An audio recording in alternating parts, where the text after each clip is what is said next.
Hello అండి. జీడిప్లకి తర్వాత మేము ఉలువాటి టెంపుల్‌కి అయితే వచ్చామండి. ఉలువాటి టెంపుల్ మేము మెయిన్‌గా చూస్ చేసుకుంది కేకాక్ డాన్స్ కోసము. అండ్ ఈ టెంపుల్ వచ్చేసి మనకి వాళ్ళు సముద్రాన్ని అలాగే ప్రకృతిని కాపాడే దేవతగా కొలుస్తారు ఈ టెంపుల్ లోపల. టెంపుల్ గర్భగుడిలోకైతే అలో లేదండి.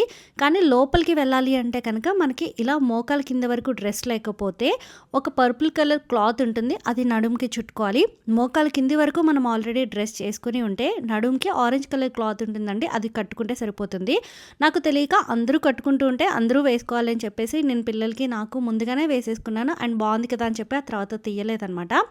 ఆరెంజ్ కలర్ క్లాత్ ఒకటి కట్టుకుంటే సరిపోతుంది మోకాలు కింది వరకు డ్రెస్ ఉంటే కనుక. అండ్ ఇక్కడ ఎంట్రీ ఫీ వచ్చేసి 50K ఉంటుందండి.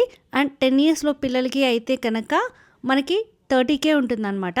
30,000 ఉంటుంది. అండ్ ఇక్కడ సన్సెట్ మాత్రం అద్దిరిపోతుందండి. చాలా అంటే చాలా బాగుంటుంది. మేము ఈవినింగ్ 5:30 కేకాక్ డాన్స్‌కి వెళ్దామని చెప్పి హడావుడిగా వెళ్తున్నాం. కానీ 5:30కి మాకు టికెట్స్ దొరకలేదు. అండ్ కేకాక్ డాన్స్‌కి సపరేట్‌గా టికెట్ ప్రైస్ అనేది ఉంటుంది.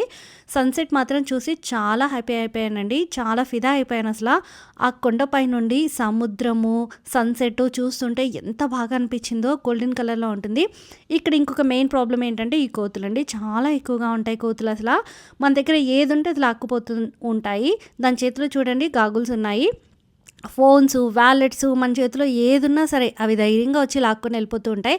సన్సెట్ కోసం ఛానల్‌ని